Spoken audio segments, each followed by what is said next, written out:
আল্লাহর ফেরেশতা, রহমতের ফেরেশতারা এভাবে আপনার ডাকতে থাকে যে তোমরা আল্লাহর দিকে এগিয়ে আসো, তোমার রবের দিকে এগিয়ে আসো, তোমার প্রতিপালকের দিকে এগিয়ে আসো।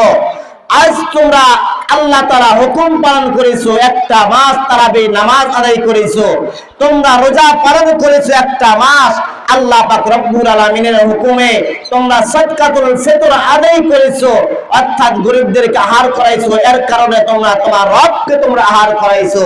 আল্লাহ তাআলা তোমাদের জীবনের অপরাধগুলো, জীবনের ভুলগুলো আজকে তোমাদের ক্ষমা করে দিবে, আর আল্লাহ তাআলা আজকের দিনে তোমাদের উত্তম প্রতিদান দিবে বলে সুবহানাল্লাহ।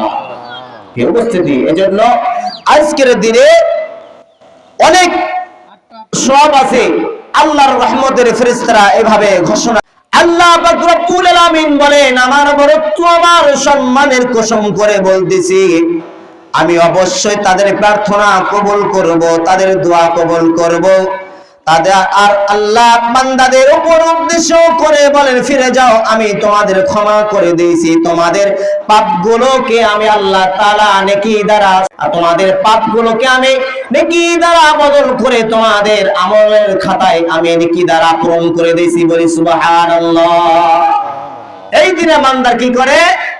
বান্দার আজকের দিনে বান্দার নামাজ পড়া শেষ হবে, আর বান্দা আল্লাহর কাছে খাঁটিভাবে তওবা করবে। বান্দার যেগুলো অপরাধ, যেগুলো পাপ আছে, আজকে পাপগুলোকে আল্লাহ তাআলা বান্দার নেকি দ্বারা বদল করে দিবে। বলি সুবহানাল্লাহ।